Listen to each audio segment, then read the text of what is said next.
My fault? I barely managed to speak, merely echoing mother-in-law Arya's words. That's exactly what I mean. If it weren't for you, none of this would have happened. I do not acknowledge you as Noelle's wife. You're not suitable. That's what I mean. Why? Why all of a sudden? Why say such things? It's a problem that you've lied this long, without understanding such things. Realize it. It's true what they say. Children from low-level single-parent homes often have issues. Seeing you has only reinforced that belief. My name is Sierra. I'm a 35-year-old office worker, living with my husband and elementary school-aged child, a family of 3. Since the beginning of my marriage, we've lived close to my husband Noel's family home. We maintained a good relationship while keeping a comfortable distance. The turning point in our relationship with father-in-law and Arya came a few years ago. They always cared for us, and we were grateful. But father-in-law passed away after a long illness. Arya's grief at losing father-in-law was painfully evident to me. At that time, considering Noelle's commute, we planned to move, but seeing Arya's condition made leaving her alone worrisome. Noelle and I discussed it many times.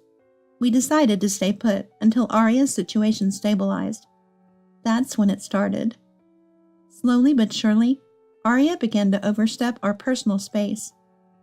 When father-in-law was alive, Arya never visited our home unnecessarily. She never came unannounced, not as far as I knew. But now, she suddenly started showing up without any notice. It began as a day or two, but recently she's at our house half the week. If only she gave prior notice, I could bear it. But entertaining Arya when she's so unpleasant is disheartening, especially since she only brings unpleasant conversations. Sierra, you're always home late, aren't you? Are you that busy with work? Are you taking proper care of Noelle? What exactly do you mean by proper care? Just what I said. Are you serving nutritious meals and looking after his health? Noelle is the pillar of our family, my precious son. Sierra, you're not just serving him frozen meals and hot deli food because you're short on time, are you? She glanced at the freezer.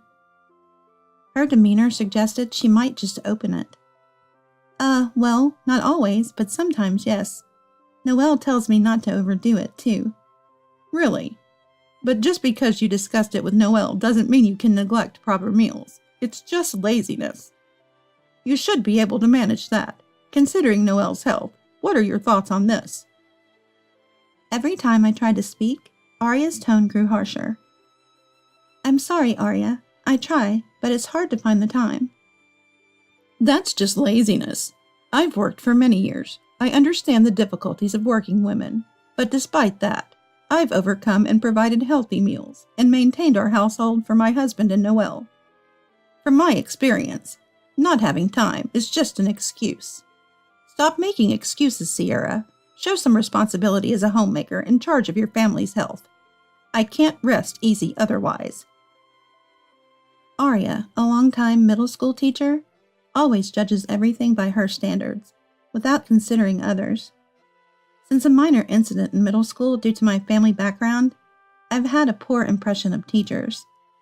That includes Arya, a former teacher. I understand Arya cares about our family in her way. That's why I can't say anything and just listen, enduring her lectures. But maybe my attitude seemed unreliable, as Arya's behavior gradually changed. Before, she used to come unannounced to lecture or make snide remarks, but lately, she started bringing homemade meals. And always in such large quantities that our family couldn't finish in one go, mostly Noelle's favorites. At first, I thanked her for her efforts. Encouraged by this, Arya began bringing food daily. Sierra, I understand you're busy, but can't you come home earlier? The meals I prepare get cold because I can't get them inside. I want Noelle to eat them while they're hot. I'm sorry. I do want to come home early, but it's just a busy period at work right now. But you say that, yet isn't it just that you're not good at your job? I heard on TV recently that people who are good at their jobs manage to leave on time. On the contrary, those who aren't good stay late and work overtime. It's like they were talking about you, Sierra. Aren't you, in fact, not good at your job? Arya always had a mean look on her face when she said such things. No, that's not it. I think I do my job well enough. Displeased with my attitude, Arya's face clearly showed her annoyance. I'm only making and bringing these meals because you always serve hot deli food. Don't you understand that if you come home late because of work, it's all for nothing? Don't you feel even a bit sorry for receiving all these meals I've made? She spoke as if expecting gratitude was a given. I never asked her to cook for us. Neither did Noelle, of course. I thanked her and accepted the meals, but it was all Arya imposing her goodwill. To me, it was a nuisance, albeit one I was grateful for. Then one day, Arya said something that pushed me to my limit. Sierra, I've been thinking. You're never home when I visit, right? So to avoid wasting these meals, I think it's better if I also have a key to your house. That way, I can drop off the food anytime. Plus, with things being unsafe these days, I can quickly come over if something happens. Just ask Noelle to give me a spare key, okay? Hearing this, I realized I couldn't handle it alone anymore. I consulted Noelle about Arya. Noelle, I need to talk to you about your mom. I can't handle this by myself anymore. Mom's issue? What happened?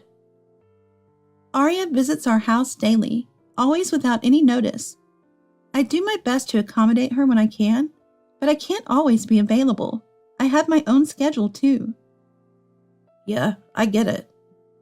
And now she wants a spare key to our house. It's hard enough as it is, but if she can enter when we're not home, that's unbearable. If we give her one, she might start coming over all the time. Just the thought is frightening. I'm sorry to speak this way about your mom. Seriously? Mom said that? I don't like the idea of her coming in with a spare key either. Okay, I understand. It might be hard for you to say, so I'll talk to her clearly about it. Noelle was sympathetic to my concerns and promised to talk to Arya. I hope this makes things better. Relieved, I was glad I talked to Noelle. The next day while I was at work, Arya called. Sierra, what time will you be home today? What do you mean? Well, I made too much beef stew, Noelle's favorite. I thought I'd bring it over, so what time will you be home? I see. In that case, I should be home a little after 7, so I'll definitely be there by 7:30. All right, I'll come around then. Thanks. It might have been the first time Arya called before visiting. Noelle must have talked to her already. I was impressed by how quickly things changed. But honestly, I didn't just want to call before visits. I wanted her to stop visiting altogether. That was my true wish, but for now, I was genuinely happy she called in advance. Arya's visit frequency didn't change, but she started calling beforehand. That alone significantly reduced my stress. However, after a while, I noticed something odd. I started running into Arya more often when I was out. At first, I thought it was a coincidence, like when our family went shopping on the weekend, or when I went to buy toys with my child, or even bumped into her at the station on a weekday evening. Meeting her this frequently seemed too much for coincidence. But strangely, nothing more happened. We'd bump into each other, exchange greetings, explain what we were doing, and that was it. It never led to anything else. Maybe that's why, before I knew it, I had become accustomed to this situation. On one holiday, while this was going on, we decided to clean the house. Before the delivery of a sofa set Noelle had wanted for a while. We planned to place it in the living room, so that was our primary focus for cleaning. But before we knew it, both Noelle and I got carried away and started cleaning the kitchen and bedroom too. It was a completely accidental discovery. In a corner of the bedroom, there was an inconspicuous outlet that seemed unlikely to ever be used. Only a double outlet adapter was plugged in there. I didn't remember buying it, nor placing it there. Noelle didn't recall it either. Both of us felt something was off. Without saying a word to each other, we started checking all the outlets in the house. We found one mysterious outlet adapter, each in the kitchen and living room, and another in the bedroom, making 3 in total. By then, we had a feeling about what it might be, but we were too scared to put it into words. It's like those things you see on TV sometimes, isn't it? Who would do this and why? Where's the banking card? In the middle of my sentence, Noelle suddenly asked about the banking card. What? I was confused, not understanding what Noelle meant. Noelle, noticing my confusion, asked slowly and clearly, Is our banking card here? Has it gone missing? Noelle, too, seemed to have his own thoughts on the matter and quickly checked. After confirming the banking card was safe, Noelle put his finger to his lips and quietly moved us to the living room. We might be bugged, so it's better not to talk about it there. We should be safe here. It's far enough. He said this to reassure me. Should we call the police in this situation? As I was about to call the police in a panic, Noelle stopped me. It's good to report to the police, but let's wait. Reporting without knowing who did it might just waste time. I have an idea. We can report it after that. He then shared his plan with me. Honestly, upon hearing it, I wanted to report it immediately, but Noelle seemed to have a hunch. That night, we put the double outlet back in its original place, wrapped in newspaper with a fan blowing on it continuously. At 2 a.m., the front door quietly opened. A figure quietly entered and headed straight to the living room. Entering the living room, the figure picked up the double outlet, inspecting it closely. We captured all these actions on camera and without any warning, turned on the living room lights. The figure panicked at the sudden light. I was momentarily stunned upon seeing the person, but it also felt expected. It was Aria. So it was you. We need an explanation, Mom. Noelle spoke calmly, but there was an underlying anger. But Aria turned her anger towards me instead. Sierra, what is this all about? Even in this situation, she seemed to not understand her position. I just came to check on something, and now even Noelle is looking at me like that. What's going on? Don't play dumb. What were you checking by sneaking into our house in the middle of the night? What does it matter? More importantly, why are you two so angry with me? You still don't get it. This was all my husband's idea. We're the ones asking for an explanation, not you, Aria. If you have something to say, answer our questions first. Sierra's right. If you're going to play dumb, we'll call the police. Understand? Noah spoke coldly, and Aria's attitude shifted, as if she realized there was no other way. Reporting to the police? That's an overreaction. We're family. There's no need for such formalities. This is all a misunderstanding, so let's not make a big deal out of it. A misunderstanding, you say? Then you better explain yourself clearly to clear it up, unless we are not convinced. Still claiming it's a misunderstanding at this point. There must be a good reason for it, right, Mom? Well, it's just, loneliness. I was lonely, so I did it. Lonely? So you were bugging us, and you expect us to accept that? All this time, Aria's unannounced visits and frequent encounters, when we were out, were because she had been eavesdropping and monitoring our movements. Unaware of this, I struggled with the invasion of my personal space by Aria and even blamed myself, thinking I had had a problem for not being able to handle it well. I had pushed myself almost to my limit, but it was all because Aria had been eavesdropping. I felt a mix of relief that it wasn't my fault and anger towards Aria's actions, which made my tone and attitude towards her naturally harsher. Do you really think that reason is enough for us to be satisfied? What you're doing, Aria, is absolutely inexcusable. Don't you understand that? Sierra's right, Mom. We can't accept that reason, and we can't forgive what you've been doing. I hate to say it, but what you're doing is wrong. If things continue like this, we can't have a relationship like before. Wait, Noelle, I'm your parent. How can you say such terrible things to your own mother? You weren't like this before, were you? Arya's face was like that of a forlorn stray cat seeking pity from a passerby. But Noelle was even colder and more distant. Who's causing this, Mom? You won't admit your own actions, and your reasons are selfish. It's obviously wrong. Enough is enough. We're leaving here. Of course, we won't tell you where we're moving. Noelle, why? Arya, please stop. You've betrayed your own son. Don't you understand how he feels? It seemed the words from her son, Noelle, deeply shocked Arya. She was visibly shaken and flustered. All I wanted was to hear an apology from Arya. For her to admit her wrongdoing and then discuss what to do next. But as soon as I spoke to Arya, she glared at me with intense hostility. Quiet! You've been saying whatever you want. It's all because of you that I did this. If you hadn't been here, I wouldn't have had to do any of this. If only you hadn't married Noelle. I couldn't comprehend the sudden outburst from Arya. My fault? My fault? I managed to speak, only echoing Arya's words. That's exactly what I mean. If it weren't for you, none of this would have happened. I do not acknowledge you as Noelle's wife. You're not suitable, that's what I mean. Why? Why say such things so suddenly? It's a problem that you've lived this long without understanding such things.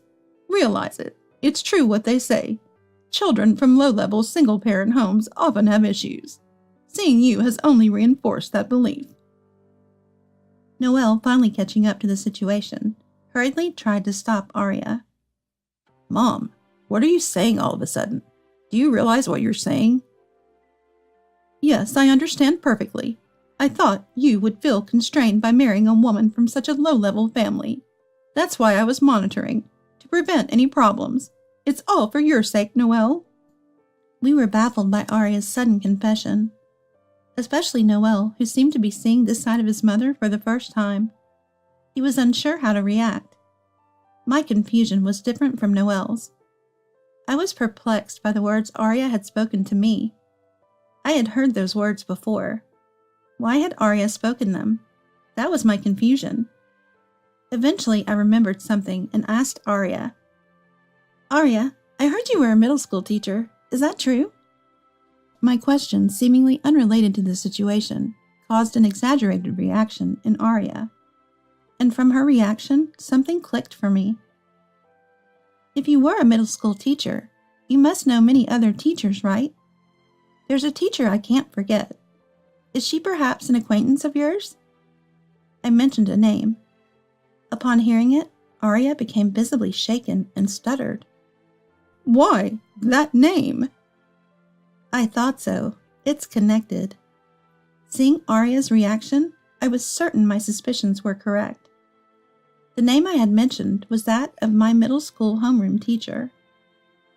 I mentioned my middle school homeroom teacher? From your reaction, Arya, it seems you know her. Actually, I was treated terribly by that teacher and got into some trouble. It seems like you've heard about it, haven't you? The trouble with my former teacher was related to my family background. My parents divorced when I was in elementary school. I was taken in by my mom. I was told by my mom that the divorce was due to a personality clash, not because they hated each other. In fact, even after the divorce, my father and I kept in touch regularly. We even had family dinners together several times. Both my parents worked, but they had different life rhythms. There were many mismatches, so they decided it was better to live separately for both of their sakes. Even though they were divorced, I didn't really feel like they were. However, my former homeroom teacher didn't see it that way. She labeled me as a problem child because I came from a single-parent family. Children from low-level single-parent homes are often problematic. I was told that directly. No matter how much I tried to explain, she wouldn't listen. To make things worse, she had a troublesome way of managing the class. She believed in uniting the class by targeting one student. By making one student the scapegoat, the rest of the class would come together. She believed in this method, and I became the target. The reason was simple. I was raised in a single-parent family.